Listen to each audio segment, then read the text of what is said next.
موضوع سري جدا، وعشان كده بدأنا اشتبكنا على طول أول ما دخلنا. لكن أنا في البداية لازم الأول نرحب بيكم.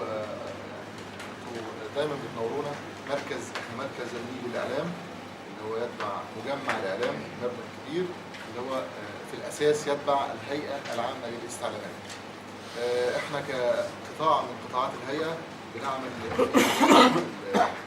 المجتمع المحلي، ومن أهم الحاجات اللي احنا بنشتغل فيها في المجتمع المحلي هي القضايا المحلية، القضايا ذات الطابع المحلي اللي بنناقش فيها أهم المشكلات اللي بنحاول نوصل فيها لحلول نستطيع احنا كأطراف في المجتمع المحلي ان احنا نحلها.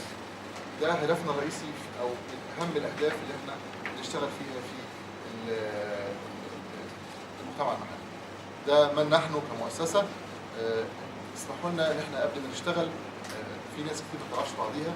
انتوا كمرشدين يعني متواصلين مع بعضيكم، ممكن السكريه ممكن المشربيه بتقعدوا مع بعضكم كتير.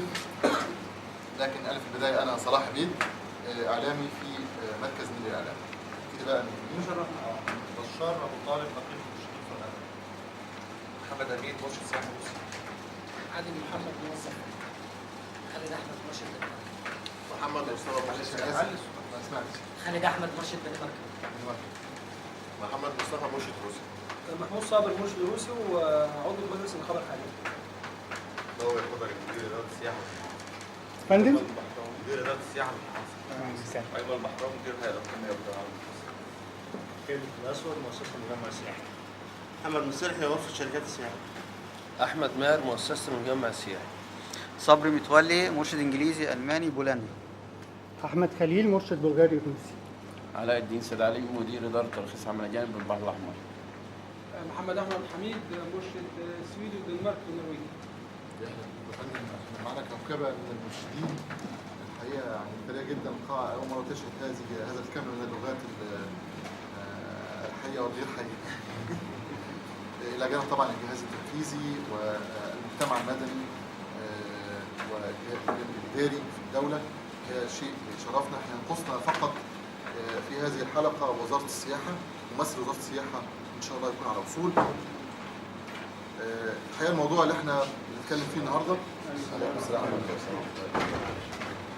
ولكن احنا لسه جايين، احنا في مرحله التعارف. اتفضل حضرتك ترتاح وتعرفنا نفسك. اتفضل.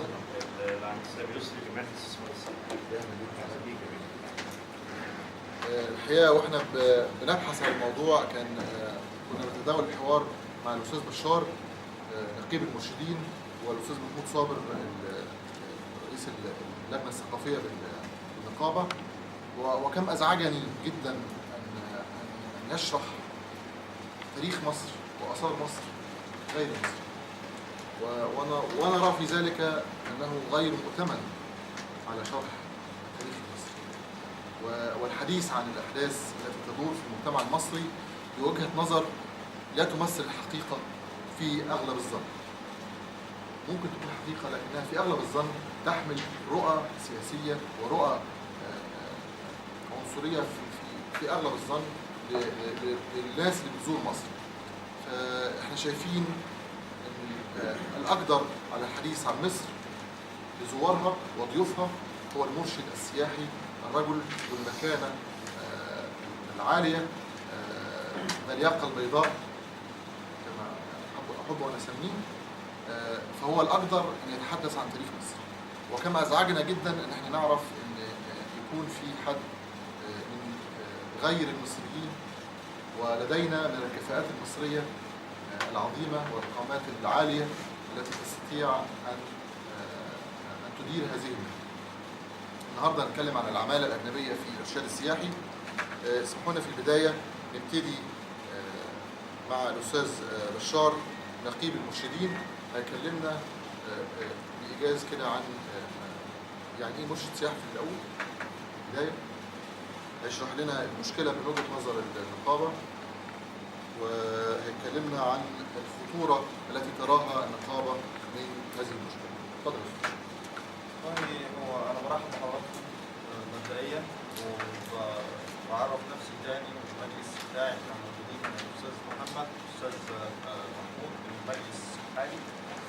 احنا مجلس من 3 شهور، بدأنا ناخد خطوات يعني فعلية إن إحنا نسبق الأحداث ونحاول ندور لحل للمشكلات اللي هتحصل بعد كده، لأن إحنا يعني الحمد لله السياحة بتتعافى يوم بعد يوم وبتبدأ ترجع نفس المشاكل اللي حصلت قبل كده. فإحنا عشان نحل المشاكل اجتمعنا بحضراتكم وبدأنا إن إحنا نحط إيدينا على من أخطر المشاكل اللي موجودة عندنا، اللي بترجع كل حوالي سنتين بالظبط في النقابة العامة وفي النقابات الفرعية، بترجع نفس المشكلة مع كل اللغات.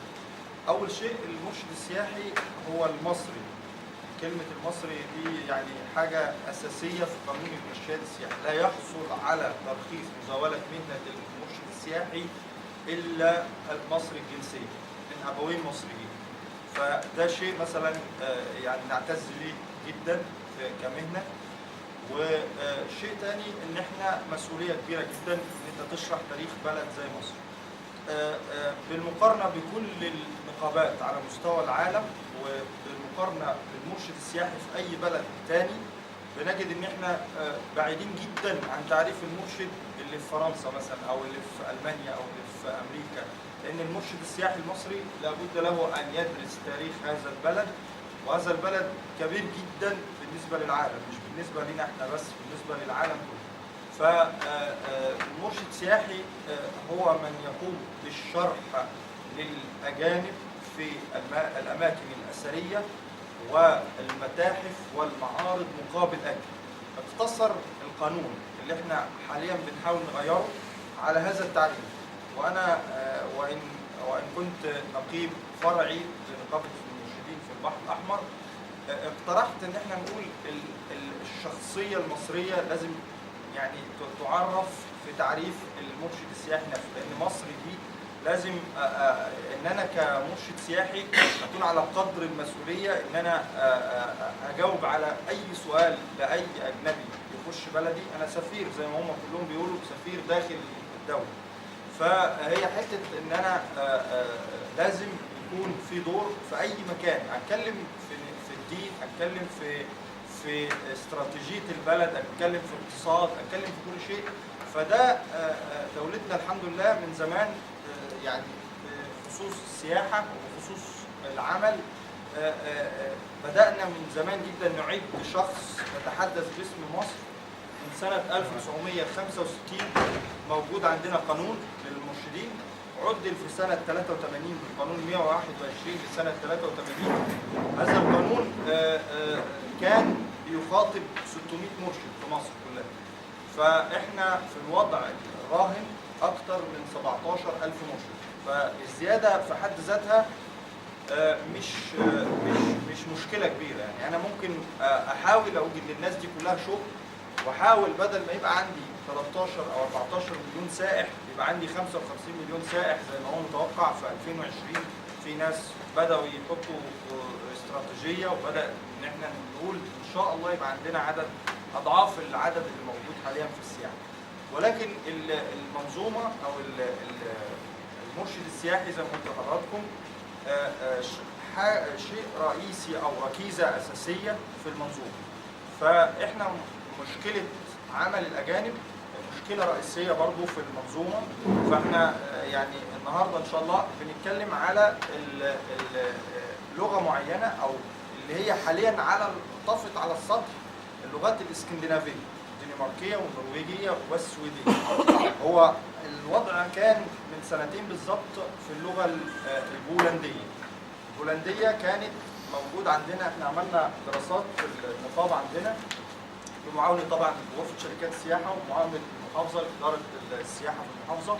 بعتوا لنا أعداد الناس اللي موجودين البولنديين أو اللي بيوصلوا الغردقة كل أسبوع أو كل شهر لمدة 3 سنين.